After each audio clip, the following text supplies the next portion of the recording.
आज शनि प्रदोष जीवन को सुख देने वाली, संतान समृद्धि वैभव देने वाली। निवेदन है आपसे,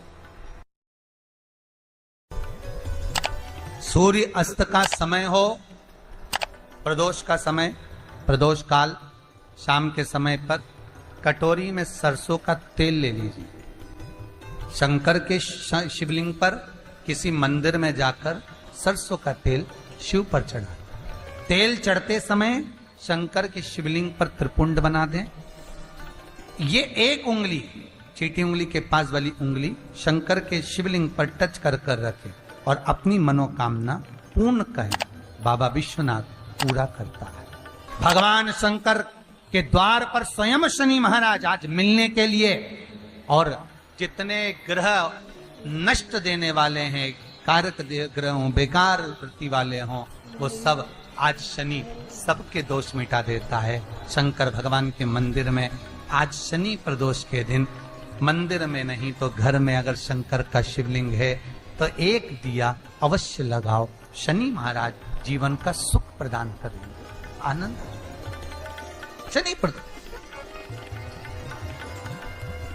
मान लो कोई व्यक्ति पैसे खाकर चले गया, नहीं दे रहा है, तो शास्त्र कह रहा है भगवान शंकर के मंदिर में शमी का पत्र, शमी का पत्ता, शमी पत्र, शंकर के मंदिर में काली तिल्ली के साथ में शमी पत्र।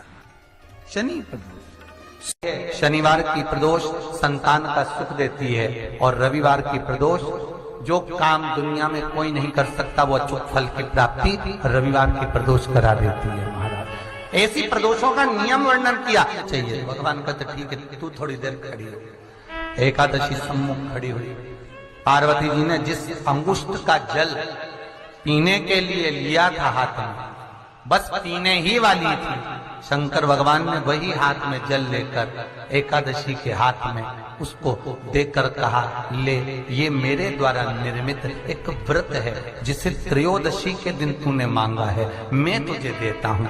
आज इस व्रत का फल मैं तुझे प्रदान करता हूँ। अब तू जिस जीवात्मा को लेकर जाएगी उसका पाप प्रबल नहीं होगा। किसी स्त्री, पुरुष, बालक, बुजुर्ग जो भी होगा जिसने प्रदोष का व्रत करा होगा, वो जीवात्मा को तू किसी फल की कामना से नहीं, स्वतः ही लेकर चली जाए। उसमें कोई कामना नहीं है। बन सके जीवन में 11 प्रदोष या 26 प्रदोष करने के बाद आप उसका उद्यापन कर कर विराम भी दे सकते। पर जीवन में एक बार प्रदोष का व्रत मौका मिले, जिस कामना से जिस दिन का भाव आपके मन में आए कि मुझे रोग से मुक्ति पाना है तो ये प्रदोष मुझे करना है, मैं रोग मुक्ति के लिए, हम जो भी आपके मन में आ रहा है, संतान प्राप्ति के लिए शनिचरी आप उसका स्मरण कर। फिर लिखा शिव महापुराण में, बड़ा सुंदर लिखा वेदव्यास जी ने, मान लो आप प्रदोष का व्रत नहीं कर सकते, आप अगर व्रत नहीं कर सकते तो प्रदोष के दिन, प्रदोष काल में शाम के पहले लेकर बात करता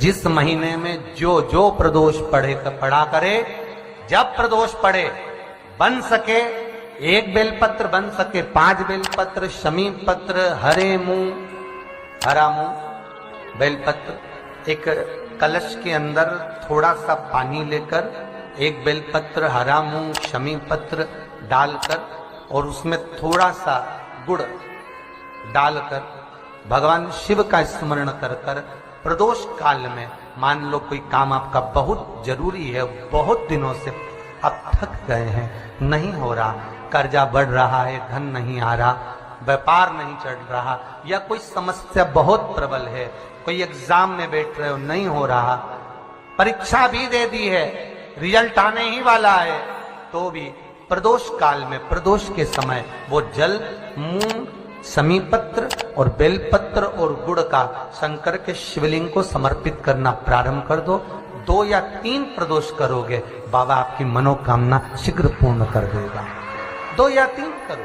बाबा करेगा। प्रदोष व्रत करने वाले को भोजन नहीं करना चाहिए, ध्यान दीजिए। फलाहार करो, उसमें भी नमक का सेवन मत करो। प्रदोष व्रत में नमक का सेवन वर्जित होता है। कारण, क्या कारण होता है? उसका एक कारण माना गया, नमक की वर्जितता।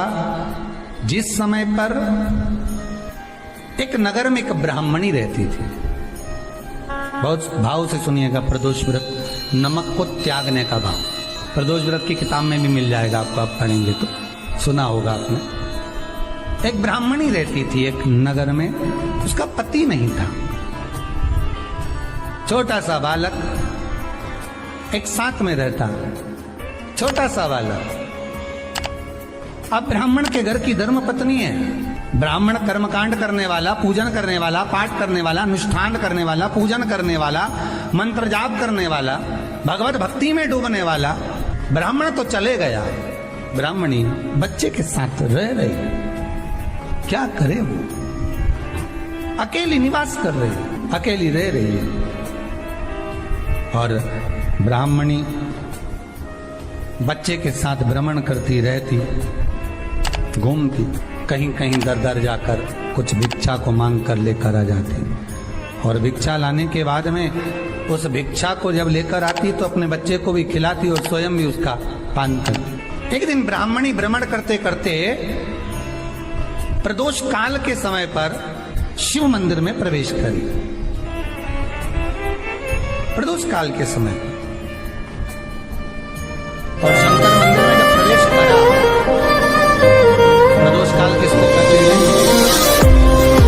सूर्य अस्त हो रहा हो, रात्रि प्रवेश कर रही हो, दोनों का जब मिलन हो रहा हो वो प्रदोष काल कहलाता है। दोनों का जब मिलन, सूर्यास्त हो रहा हो, रात्रि अपना चरण बढ़ाने के लिए आगे बढ़ रही हो और दोनों का जब मिलन हो रहा है, वो प्रदोष काल है, वो प्रदोष का समय है। ब्राह्मणी मंदिर में प्रवेश कर रही। जब ब्राह्मणी मंदिर में प्रवेश करी, मंदिर के अंदर पहुंची, प्रदोष काल का समय था, प्रदोष का समय चल रहा था। और प्रदोष काल के उस समय में, प्रदोष काल के उस समय में जब ब्राह्मणी ने देखा कि कोई भगवान की भक्ति में लगा हुआ है, भगवान के रस तत्व में डूबा हुआ है। आज ब्राह्मणी के पास में कुछ पदार्थ नहीं है, अपने बच्चे का पेट भरने के लिए कोई सामग्री नहीं है, और कुछ आस लेके वो प्रवेश करिए, कुछ आस लेकर वो अंदर प्रवेश कर जाती है। जब भगवान शिव की आराधना में डूबी हुई है, आराधना कर रही है, ये कुछ पाने के लिए चली गई, ये कुछ पाने के लिए गई और इसके मन में आया कि मैं कुछ, मुझे भोजन का कोई पदार्थ मिल जावे, मुझे कुछ भोजन मिल जावे, और जब मुझे भोजन मिल जाएगा तब मैं जो पाऊंगी अपने बच्चे को भी पाऊंगी।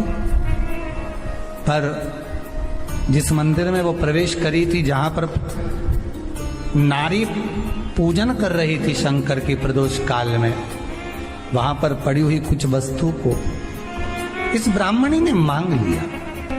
मेरे बालक को बहुत भूख लगी है, मेरा बच्चा बड़ा भूखा है, इसके भोजन के लिए थोड़ी सी सामग्री दे दीजिए, इसके भोजन के लिए थोड़ा सा कुछ रस तत्व दे दीजिए। उसने उठाया थोड़ा सा पदार्थ, कुछ जो उसके पास में था वो दिया। जब दिया तो देने के बाद जब उसे प्राप्त हुआ और होने के बाद में जब वो मिल गया उसको, तो उसने उस समय पर उस पदार्थ को जैसे ही मुख में लिया, लेते ही कहा, इसमें तो स्वाद नहीं है, इसमें स्वाद नहीं है। उस ब्राह्मणी ने बड़ा सुंदर एक संवाद कहा। घर का जो बड़ा होता है ना, घर का जो बड़े होता है, घर का बुजुर्ग जो होता है, घर का जो प्रथम स्थल प्राप्त करने वाला, मेन कुर्सी पर, अच्छी जगह पर जो बैठने वाला होता है ना, ब्राह्मणी कहती है वो कभी किसी वस्तु में ऐब नहीं देखता, मिनक नहीं निकालता। समाज के अनुकूट होते हैं, समाज के जब अनुकूट होते हैं महाराज, समाज के जब अन्नकूट होते हैं, बड़ी बड़ी समाजों में जब कार्तिक महीने में अन्नकूट महोत्सव होते हैं, बहुत सारा प्रसाद बनता है। जो बुजुर्ग होते हैं ना, बड़े समझदार लोग होते हैं ना, तो अन्नकूट की जब प्रसाद खाने बैठते हैं ना, उसमें नमक नहीं भी होता ना, तो नहीं बोलते कि इसमें नमक नहीं है। पर जो हमने डोनेशन दिया है, जब तुम आए थे समाज वाले, तो हमने 1000 का लिफाफा दिया, 500 का लिफाफा दिया, 2000 का लिफाफा दिया, और भोजन ऐसा बनवाया। एक व्यक्ति वो जो खाकर चुपचाप चले गया, और एक व्यक्ति वो जिसने प्रसाद पर उंगली उठाई। इन दोनों को अन्नकूट की तारीख पे इनका नाम लिख लो, और अगला अन्नकूट आए तब दोनों की दशा देखना। एक जो चुपचाप खाकर चले गया, भगवान के प्रसाद को प्रसाद मानकर, प्रभु का दर्शन मानकर लेकर चले गया, वो उन्नति की सीढ़ी पर चढ़ता चले गया, और जो मिनक निकालता रहा वो साल भर खटर पटर की जिंदगी जीता रहा। भगवान के प्रसाद में कभी भी ध्यान रखिएगा, भगवान के प्रसाद के अंतर्गत स्वाद की कोई मूलता नहीं होती। भगवान का प्रसाद स्वयं स्वाद है।